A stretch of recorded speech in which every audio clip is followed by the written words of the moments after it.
Welcome to the Close the Chapter podcast. I am Kristen Boyce, a licensed marriage and family therapist with a private practice, Pathways to Healing Counseling. Through conversations, education, strategies, and shared stories, we will be closing the chapter on all the thoughts, feelings, people, and circumstances that don't serve you anymore and open the door to possibilities and the real you. You won't want to miss an episode, so be sure to subscribe. Welcome to this week's Close the Chapter podcast. Thank you so much for joining me. I know you have so many options when it comes to podcasts to listen to, and the fact that you're here with me means the world. I hope this is helpful in your healing journey to grow, expand, learn more about yourself and others, and how to be the best version of yourself. Before we jump into this episode, be sure to grab the free journal at Kristen D. Boyce, Kristen D. Boyce, BOICE.com/free resources. You definitely want that. That'll go along with our conversation today. I recorded this back at the end of January. We love to do that so then we have recorded versions of the podcast. So we're not scrambling for an episode that week. And the reason why we pushed it to May is because she has a book coming out. And I think this topic is not talked about very often because we have a misnomer about what bipolar disorder is. And I think it's important that we elevate the conversation about it. And it's different for everyone. So please keep that in mind. Vasavi Kumar, my guest, also uses a little bit of saucy language. So I thought I would just disclaim that a little bit. Let me introduce you to my guest today. Vasavi is often described as the queen of saying it out loud. A first-generation Indian immigrant raised on Long Island, New York, Vasavi has relentlessly searched to find her own voice, access the freedom of her creative spirit, and help others along the way out loud. When she was diagnosed with bipolar disorder at the age of 19, she made it her mission to understand how her mind works, starting with making room to hear herself think. Her mission is to share the fullness of the human experience, the good, the bad, the ugly, in order to teach a more mindful, practical, and simple way of creating every aspect of your life. Through her Say It Out Loud podcast, workshops, keynote talks, group programs, social media, and her newsletter, Vasavi has taught thousands of entrepreneurs, creatives, and artists from all walks of life how to move through any situation by saying it out loud. She is a TV host, licensed therapist, speaker, voiceover artist, creator of Say It Out Loud, Safe Haven, an online support community. Now, she holds dual master's degree in special education and then social work from Columbia University. She also has a brand new book called Say It Out Loud. I'm so excited for her, and you'll want to grab the book if you resonate with our conversation today. And I want to read the subtitle of her book, Using the Power of Your Voice to Listen to Your Deepest Thoughts and Courageously Pursue Your Dreams. We talked a lot about family relationships with her mother and father, and how that has kind of impacted and shaped her. We talk about family systems, how to not stifle your voice, how to harness your truth, deconstruct, delayer kind of the programming you've been given, and free yourself to be yourself. So without further ado, here is my powerful interview with Vasavi Kumar.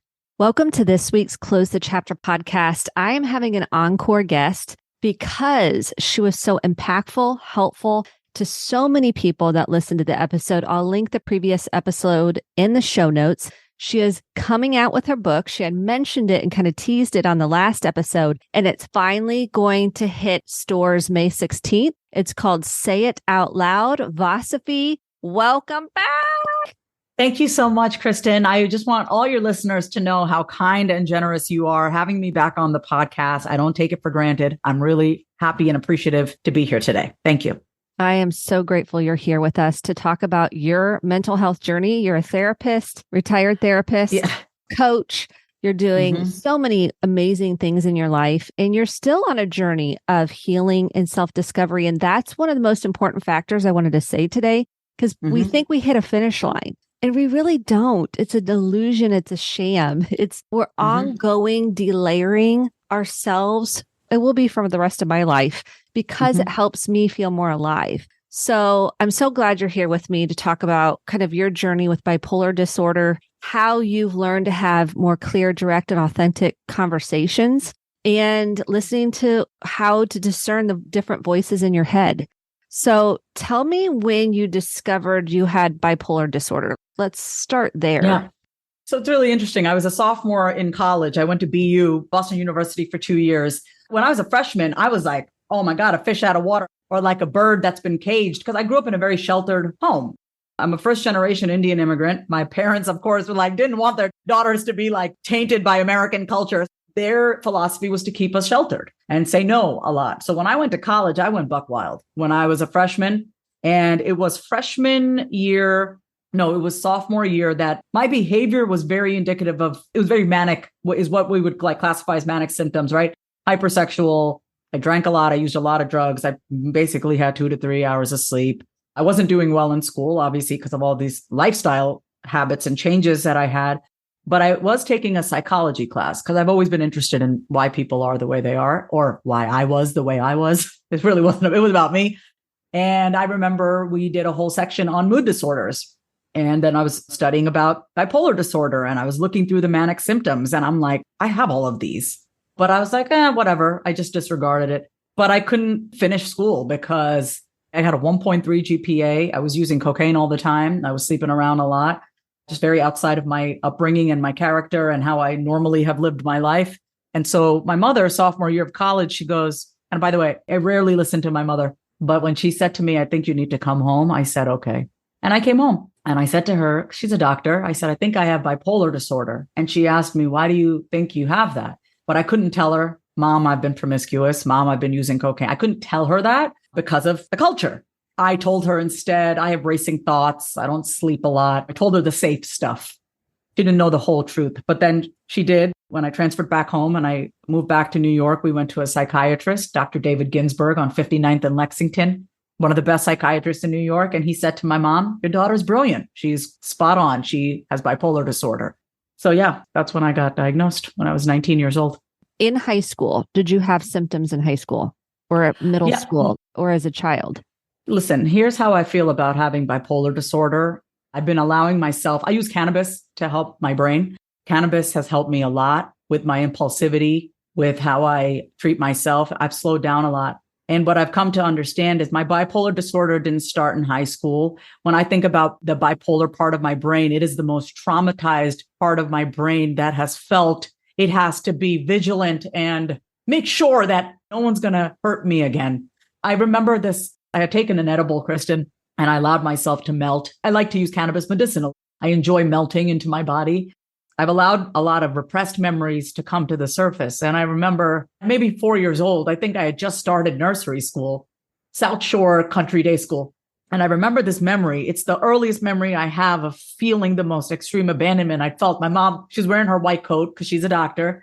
She dropped me off to school, which was rare because she was the busy one. My father had more flexibility in his practice and location where he worked. And I remember this memory, her dropping me off to nursery school. And I just remember how I felt. I felt so abandoned. I didn't know at the time. She had to go to work, but I remember screaming, crying, wailing, and holding on to her apron. I'm not saying that was the start of my bipolar disorder. There are many things, but this definite split that I've had inside of me, this part of my brain that is hyper vigilant, hyper terrified, hypersensitive to rejection and abandonment, that started way before my teens. That started from a very young age of just feeling like I am too much. This is too much. No one can handle me. I am not safe. So that's my answer to your question. I could see the emotion coming up when you were sharing that memory, that inner child memory. It's not easy. Yeah, Oh. I think about it and I don't hold back my emotions when I share this because I think I want to let everyone know you can have a book, you can have the nice car, you can have money in the bank, you can have all the followers. So I never want to come on here and be like, oh, it's all packaged pretty in a bow. Yes, there are lots of things that I have healed. The way that I speak to myself is with way more kindness. I think maybe even you can even see that and have witnessed because you've known me now for, I think, a little over a year and we have followed each other. You've seen maybe you've even felt something different. I don't know. You can share that, but I definitely feel a shift with how I've treated myself. I just don't want people to think like, oh, it just goes away. I say new level, new devil. right? With every level of visibility that I'm experiencing, I have more and more deeply embedded shit that's finally coming to the surface. So I don't say, wait a minute, I thought I figured this out. It's like, oops, okay, here we go. All right, what's there? It's even deeper healing for me. So that's where I'm at right now. And An ongoing process. And I think your transparency with it gives other people permission to go, oh, there's another layer here. There's a deeper. And I've done some hypnosis. I don't know if you've done any guided hypnosis at all. And people think, oh, you're going, it's like a deep relaxation is what it is. Yeah. And people don't know what it is. I'm in my mom's womb. I mean, that is the depth of where the work can take you and the birthing process. And I just want to let people know, like, it goes deep. It's in your nervous system. It lives in your body. And when you can come to befriend the body, befriend yourself is what you're saying, it gives you full permission to go, okay, I'm safe enough to go here to face that pain. There have been times that if I've been in a conflict with somebody, I wouldn't even want to look at their response to a text because I was so afraid of what they might say. And that really had a lot to do with, did I piss them off? Are they no longer my friend? Are they cutting me off? I now know that is not the reality. That is definitely my fear and what I've experienced. I have created such a beautiful sense of safety in my head by learning how to talk to those voices in my head that I'm not afraid of anyone. I'm not afraid of what you think of me. I'm not afraid of what you're saying. I'm not even afraid of you leaving me anymore because I have me. So that's kind of the beauty of this work, right? Learning how to talk to the voices in your head. I don't think your listeners are going to be confused by this. I want to make it clear, though, that you can be extremely confident in who you are and still have healing to do. I am one of the most confident, secure people that I know. And I feel very safe inside of me now. Do I still have moments of insecurity? Yes. Do I still feel unsafe and shit scared? Like, oh my God, of course, but I don't stay there for too long because I know how to manage it. I know how to talk to myself. I'm in a relationship with myself. What would I do if I was dating someone? What would I do if I was married to someone? Would I just be like, oh, I thought you already got over that? No, I would be like, honey, what's going on? Let's talk. Why would I not do that with myself? So that's the journey that we're all on, whether we're partnered or single or divorced or whatever. You know what I mean? It's so powerful. It's one of your greatest gifts you can give to yourself is to free yourself, to be yourself. Listen, the cornier, the better. All right, Kristen? So that's how it rolls here. How do you think therapy has helped you in your life navigate the mania, navigate the self-doubt, the shame, the voices in your head? Well, I want your listeners to know I started therapy when I was 12. I was in therapy for 16 years consistently every week for 16 years. When I was younger, I needed someone to talk to. I had my therapist, Virginia. I couldn't really talk to my parents that much. My mom was very explosive. My father shut down. Very bipolar parenting. Just saying. Very manic and very depressive. Isn't that interesting? Oh, yeah. Please. There's no part of me that's like this. I was not born this way. I was shaped this way. I was not born this way. God did not make me like this. I was shaped to be this way. I can also unshape myself. And it takes time. That we're talking about 40 years of programming, 40 years. And even though I've been doing this work, it's still, we have so many layers to us. What was your original question? So therapy, how has it helped? And then you were saying you had an explosive mom, dad shut down. Yes. And here we are with mirroring bipolar. The external mirroring of internally in your head and inside yourself. This is a great moment in real time for your listeners to know. Old Vasavi would be embarrassed to ask you, what's the question again? But I don't have that voice that's shaming me. I answered what I felt in the moment. But then I forgot your original question. There's no shame in me asking. I just want to show that in real time. That's when you heal those voices, you don't mind saying, can you repeat that again? Yes. I'm not worried about y'all thinking I'm stupid. I literally forgot. I don't know what you asked. So thank you for that. But that's a real time moment of what happens when you heal the voices. Therapy has helped me a lot. I'm back in therapy. I now have a male therapist, which is new for me. I used to use therapy to just talk it out loud, say it out loud, and be validated. How I'm using my therapist now is I allow myself to be triggered by my therapist, which has been very new for me. My therapist brings up all of my shit with men. Why aren't you responding? Why aren't you feeling my pain? Take away my pain. Can you say something? My therapist is very grounded. He does not talk. He talks when he needs to. He is a listener. He's holding space. And for me, I'm like, say more. I need you to say more. And we had a really huge breakthrough 2 weeks ago when I basically screamed at him and I was like, Why aren't you taking away my pain? And I just started wailing. And he said to me, who didn't take away your pain? And I said, neither of my parents. They added to it by making me feel shitty. And I felt victim-y in that moment. I felt like I was blaming them. Therapy has helped me to see that it's okay for me to say, and I'm responsible now. I am allowed to say that. Letting myself feel that has been the greatest freedom for me. I love my parents very much. I think I've shared this with you, Kristen. I love them. It doesn't take away from the love. It's an and of both. You can have a duality and also feel much deep, profound love for them. And there's no right way to say this, right? My voice, Vasavi's voice says, but I'm going to do something about it, right? Somebody else might say, I had a really difficult childhood and now I'm responsible for it. The point is, therapy has allowed me to find the voice that is most authentic when I want to express my anger, when I want to express my frustration. I allow myself to have a pity party, but I also know how to shift into, my friend talks about this in her book. She talks about amor fati. Amor fati means lover of one's fate. I know how to go from pity party and I know how to speak about my life in a way that breathes new energy and fresh energy into it. So therapy has helped me just allow myself to say exactly what I want to say without judging myself for how I'm saying it. We don't need to judge ourselves for saying the thing and then judging ourselves for how we said it. I'm not into it. I allow myself to say whatever the hell I want in therapy without being judged, and it allows me to express it. I think we've talked about this, Kristen, maybe like emotional constipation. I don't like to keep those feelings inside because it just eats away at me. And I am a creative channel. God needs to move through me. God cannot move through me if I'm sitting here constipated with these voices of resentment, anger, frustration, all the things. So it's helped me clear myself internally. You know what came up for me as you were sharing? Yeah. And you're going to go, oh, here she goes, because this is me doing me. Yeah. What came up for me, and this may be a stretch and you can tell me to take a hike. It came up for me. I was wondering if your therapist they're different, but similar to your dad. Your dad can listen, hold space, not say a lot. And I was like, is there a similarity? Not that they're the same, but that. You don't have to take a hike. We're on this journey together. No, my therapist reminds me of my father. To this day, when I look at my father, I will cry. I love that man. I don't think I've ever loved somebody the way I love my father. I love him. Our relationship growing up was like, my dad was like a little boy and I was like a little girl, and we just had fun playing together. That was me and my dad. He was not the disciplinarian. My mother was. He was the fun parent. He was the understanding parent. He was the gentle parent. And I could just sit next to my dad and feel better.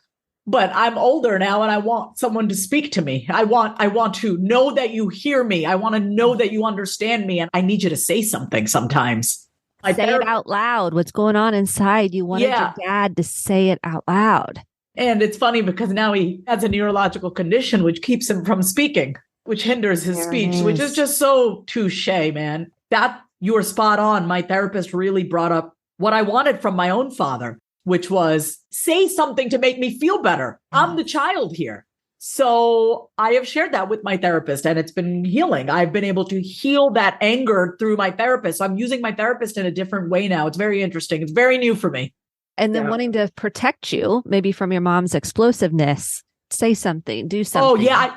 I had a memory come up the other day. Maybe this might be too much, but maybe somebody needs to hear it. I remember there was a time my mom wanted to hit me and I was hiding behind my father and my father was blocking me and trying to keep my mother from hitting me. My father was my protector. I'm not angry with my mother. She's apologized more times than she needs to, and I've forgiven her, but it's just very much like, who's going to protect me? Who's going to stand up for me? That's been a lot to work through. Man, I did not freaking think I was going to cry this whole interview. You're like, oh, here, come on the Close the Chapter podcast. We do emotions here and they're all welcome. All the parts of us are welcome. And that's what you're saying to everybody. All the parts are welcome. That's the work you're doing. That's what we talk about. What I wrote inside my book, Say It Out Loud, using the power of your voice to listen to your deepest thoughts and courageously pursue your dreams. Every single chapter in the book is a voice that I have identified that we need to learn how to heal. We need to learn how to speak to the voice inside of us that makes us believe that we're helpless and powerless. We need to speak to the voice when we're irritable and we don't allow ourselves to be triggered because, as women, we have to come off as perfect. Nothing bothers me. This is emotional perfectionism. I talk about this in the book. We need to learn how to talk to the voice of resistance. You know, when you have to sit down and do some work or do the thing that you know your soul is calling you to do, but you're resistant. I teach you how to talk to the voice of resistance. Every single chapter in the book identifies a different voice inside of us that we need to heal and speak to, not heal, speak to. I don't want to even say quiet. I don't even need to quiet these voices. I'm not trying to shush myself. I'm done shushing the voices in my head. I know how to talk to them now. I don't need to shush myself. I don't shush myself anymore. And I don't want my readers to shush themselves. I want them to learn how to speak to and talk back to and understand and be more compassionate and curious with the voices in their head. I just had something come up. Did you get shushed as a kid? Did you get shushed? Because that's triggering to kids to be shushed. I literally say in the introduction, Kristen, how ironic it is. How ironic is it? I'm actually going to just read this. I have my manuscript right here. Fantastic. I said this. I say, let me be the first to say that me writing a book titled Say It Out Loud is proof that you have the power to create anything you want when you learn how to talk to yourself. You see, when I was a kid, I talked a lot. My mother would half jokingly say to me, Vasavi Kumar, which loosely translates in our native language of Tamil as Vasavi, stop talking. So it's kind of ironic for me to be writing a book called Say It Out Loud, don't you think? And then I go on to say, imagine if I had actually listened to my mother and stopped talking and shushed myself. We would not be here today. So I rarely listen to my mother. And I'm just a force of nature. You can't shush me up. You cannot shut me up. I'm not here to be positive. I'm here to do good work in the world. And that's not the same thing. I don't care if you think I'm positive or negative. You have some label. I'm doing good work in the world. And sometimes that means saying things, Kristen, that are uncomfortable. Sometimes it means saying things that are going to piss you off and trigger you. That is not my intention. My intention is not to piss you off. But if it pisses you off, that's a really great opportunity for you to ask yourself, what's going on inside of me? So I'm not here to be anybody's best friend. I'm not here to be the person that you idolize. I don't want to be idolized. I'm here to speak the truth. Either you love it or you don't love it. That's not my problem, though. My problem is to do the work that I'm meant to do, which is to help those who are suffering in silence. And I do that by saying it out loud and saying the things that people don't want to hear, but they need to hear. And here's the key with this. You're doing so much work around this because people are so afraid of disconnection, abandonment, rejection, not having worth and value, feeling less than. And so they're afraid of upsetting someone else. I don't want to hurt them. I don't want to say something that's going to offend them. I don't want them to be mad at me. I don't want them to get dysregulated, which is all our inner child stuff, because that's how we felt with our parents. I mean, we didn't want them to be mad at us because then that meant I'm disconnected from my parent and I don't want that. So it's a very young part of us that feels this, trying to manage the other person's emotions and how they're going to feel about us. What are the key things you've done? You've said it, you're nurturing these parts of yourself to be able to sit in that discomfort of someone's upset with you. Someone's maybe mad at you. Someone may be up. How do you and how have you gotten to the place where you can go, okay, they may be, and that's their stuff. The first thing that I do always is when I'm in fear or scared because my thing is, please don't be mad at me. I swear, just don't leave me. I promise I won't do anything. It's abandonment for me. First thing that I do is very much acknowledge how I'm feeling. I don't do anything. A lot of people are like, go for a run, go for a walk. For me, I don't want to run from that. That's great if that's you. For me, I sit with myself. I didn't have that growing up. I didn't have someone to just sit with me, put their arms around me, tell me it's going to be okay. By the way, for those of you who like to go run, I'm not saying anything about that, but I do think that there is value in just sitting and being with it and not immediately putting on your sneakers and getting out the door. I do think a lot of times when we do that, when just look to see what do you do to not have to feel that pain. If it's, I got to go for an 8-mile run. Wow. Okay. You need to run for 8 miles. That's great. But have you actually sat and acknowledged your feelings? Everyone's process is different. So please don't come at me with like, oh, don't tell me not to run. Come for you. You're basically the metaphor of what are you running from? What are you running from? I do think there is power in just sitting in silence, holding yourself. If you want to play some soothing music, that's fine. If you want to make a nice drink, my mom she used to make me warm milk with Horlicks. I don't know if you know what Horlicks that Indians love to drink. She would make me warm milk and she'd say, come sit with me after she yelled at me. So yeah, for me, I have to acknowledge first, I feel this way. And I literally say out loud, I'm scared right now. This person's going to leave me. This person is not going to like me anymore. Second thing that I do is actually validate myself, because oftentimes when I'm worried that someone is mad at me, it's usually right after I have spoken my truth, right after I have said something like how I actually feel like, oh, you've hurt me, or I feel like I don't like this interaction or whatever. Usually right after I speak my truth, I'm like, oh, did I upset them? Are they not going to be my friend? I validate that of myself. That doesn't mean I say I'm right. it means it is okay that I feel this way. Like, this is how I feel. I accept. When I say validate, I'm accepting. I'm accepting that this is my reality right now. I am scared. I have just said something. I am worried that this person is not going to like me. I accept it. I validate how I'm feeling. I don't do anything about it. I don't reach out to the other person. I don't reach out and say, hey, are you upset? I don't do any of that.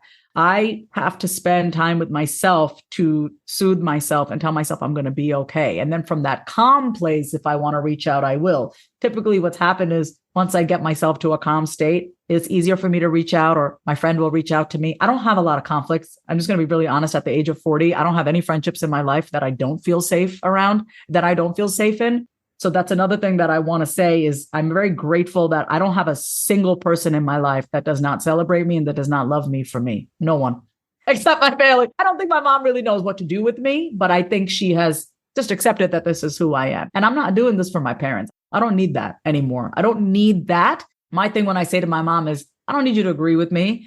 I don't need you to try to make up for childhood, but don't keep re-traumatizing me when we were kids. So I've had to learn to keep my distance from my family. So that's another thing, is that I give myself a lot of space. When I feel, especially with my mother or with my sister or people very close to me, I do not try to fix things right away. I give myself space and just allow myself to be with. Usually it settles down. I don't do much. I don't do anything. There's nothing to do. I need to be with myself. I'm a huge advocate of where you got to smoke some flower, do some oil, take some oil edibles. For me, that has helped me to get out of my head and just allow myself to feel. I am an overthinker. I have typically been an overthinker. I have been in my head a lot. I've manipulated a lot of situations, and we think of manipulation as an evil thing. I say this, I know from a young age exactly what to say to not piss somebody off. I also know exactly what to say to piss you off, So it's a blessing and a curse when you can hurt someone because you know their weakest points. It's also a blessing in a way because it's like you learn to survive that way. And I don't want to live in a way that I have to micromanage and rehearse what I'm going to say. I no longer rehearse my conversations. I used to do that a lot. I used to rehearse what I'm going to say so that I could just say it and then just make sure that I'm going to say things that people aren't going to be upset. And now I don't do that anymore. I'm very much in the moment and I'll say exactly what I feel in the moment. I'm out of my head a lot of the times these days. So, and how does mania play into that? Mania, for me, I'm bipolar disorder type 1, which means I usually struggle with, and you have to understand, I'm running on 2 cycles here. I'm running on my bipolar disorder type 1 cycle, but I'm also on my hormonal, my menstrual cycle. So a lot of times my depressive mania lasts for about 7 days. My depression lasts for about 2 weeks, and it's usually congruent with my period. I see it coming. I have had to learn for the past 20 years to understand my triggers because it's my triggers that set off my mania. It's my triggers that put me into a depression. Depression, it doesn't come first for me. My default is mania. It can be a blessing and a curse, right? I would never want to not be manic. I love my hypomania. I am creative. I feel invincible. And I do think we can all tap into that godlike energy. It becomes a curse for me when I don't know how to slow it down. And my impulsivity, I don't really have that discernment. I'm feeling much slower these days. I still have manic episodes. My manic episodes show up in the form of irritability, and it's usually directed towards the people closest to me, my mother and my sister. It goes back to childhood. I don't have those like manic feelings with friends. It's with the people closest to me from my family of origin, but it's manageable. And the more open I've been talking about it, Kristen, my family's very understanding. They're very understanding. They know this is not the real me. So that feels really good too. But the worst part about having mania is you often say things that you don't mean. And it's a lot of attack on the nervous system. When you feel that way, it's a lot. So I've had to work through that and just being more, I got to be honest, even I recently saw my psychiatrist. We're recording this a little earlier than when it's being released, but I saw a psychiatrist again. And even having that appointment and acknowledging what was going on has actually made the mania a little less loud. It's like when the minute you acknowledge what's going on, it's not as intense. So I've still had a little mania. I'm still dealing with a little depression. I'm just getting off of it, but it's not as intense because that part of me is like, oh, now you're paying attention to me. I'm glad you finally see that I've been suffering. So it hasn't been as hard, but it's still hard. It is hard. Is the mania representative of your pain? Are you looking for an unmet need? I'm curious. I've been thinking a lot about, because people in our society, people are like, oh, she's so bipolar, or the weather is so bipolar. Stop referring to inanimate objects as bipolar. and stop categorizing someone's emotions as, oh, they must be bipolar. Let me school y'all on what it actually feels like. It is a type of godlike energy that I would never trade in. When I am in my mania, I have an energy about me. It's like, I can do anything. And I truly believe it. It's not like, oh, I can do it. No, it's like, I know I can. It is an unmet need. It's both. It is the pain of not being met, of not feeling safe, of not being heard, of being dismissed. And I'm very sensitive to that. I'm very sensitive to dismissing me. You're not really hearing me. You're just trying to be right. You're just seeing what I'm displaying, which is my emotions are too big. You're not even in touch with your own pain. You can't be in touch with mine. So it is a both and. It is a pain and it is an unmet need. And I am learning to meet those needs. Sometimes you just want someone else to meet them for you. But I know that the deepest work for me and the healing and the transformation is when I give it to myself. That is why I am so confident.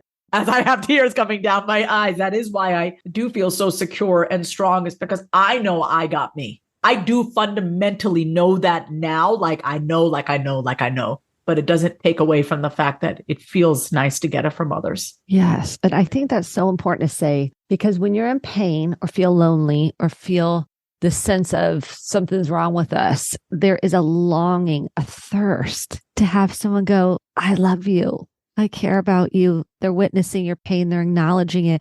It's like a balm. You're just loving and embracing that part. And that is our little inner child saying, you said at the beginning, can you just hold me? Just love me. It's funny. I was talking about it with my therapist. That story that I was sharing with y'all earlier about how I was wailing.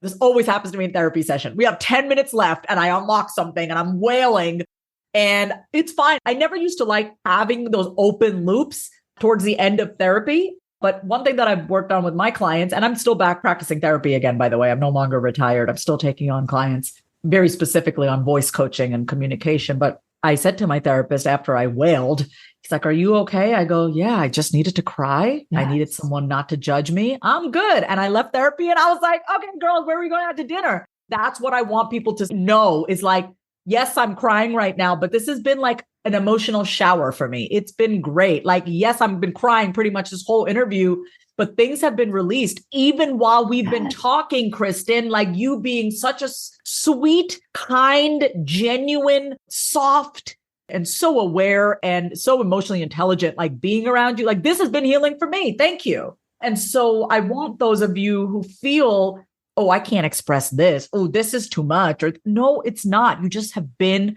around the wrong people. You are not too much. Your emotions are not invalid. You have been around people who have made you feel that way. And once you start to validate yourself, those emotions that have really taken over and taken control, they won't, because you would have healed yourself. So I talk about this in my book, chapter 4, Transform Your Story Out Loud. What are some situations that you keep experiencing over and over again, right? It's probably because there's been an unmet need. What is the need that hasn't been met that has you creating this, reliving the story over and over again? And we keep trying to find somebody. Can you heal me? Okay, maybe this is going to heal me. Maybe this job is going to heal me. Maybe this promotion is going to heal me. Maybe this guy is going to heal me. Maybe this girl is going to heal me. This therapist will heal me. I want you to think of yourself. You're the main character. Everyone in your life plays a supporting role. Do not give anybody main character rights in your life. You are the main character. If they are not supporting you, they need to get out of your life. Period. That is my rule. I have come too far in my life for me to have anybody in my life who was not supporting me in some shape or form. And in order for me to get to that place, I did have to walk away from some people or had to keep massive distance. It's okay, though. At the end of the day, who do I go to sleep with that night, Kristen? Me. Who do I wake up in the morning next to in bed? Me. Who's looking in the mirror when I'm brushing? Me. Who's cooking for me? Me. I'm doing it. So why am I not prioritizing me first? It's me and me until somebody else, tall, dark, and handsome, comes in and buys the space next to my bed. My mother asked me, this is so weird in the Indian culture. We don't really talk about sex, but my mother was like, so are you having sex? Are we talking about this, Mom? And I said to my mother, no one deserves to sleep next to me right now. That's how I feel. You don't deserve to sleep next to me. I'm in a place where it's like, show me what you got. Show me who you are. We're going to wait 6 months and then maybe I'll let you crawl into my bed with me. I am not like, yeah, that's how I feel. And I'm okay being alone for right now.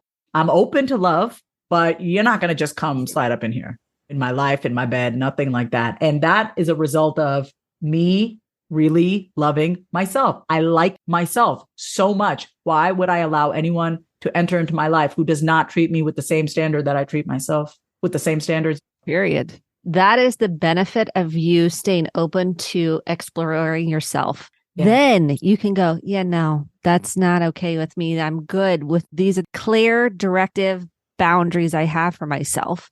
And yes. I'm good with them. I think I shared last time we were talking, I took my husband to premarital therapy 2 months into dating because we all have stuff. And if we could get it out on the table, isn't that liberation? Yes. I mean, like literally, people ask, where did say it out loud come from? I mean, the earliest memory is being 5 and mediating my parents and saying to my dad, okay, you say it out loud. You tell mom how you feel. Yes. And I'd say to my mom, yeah, like just say how you feel. Causes misery for everybody. By the way, you are not doing anyone any good because you're suffering. And because you're suffering, you're going to spread suffering energy to other people. Like that's just how it works. When I am not clear and I'm filled with resentment, anger, guilt, whatever, the stuff that doesn't feel good, right? No one wants to sit in that.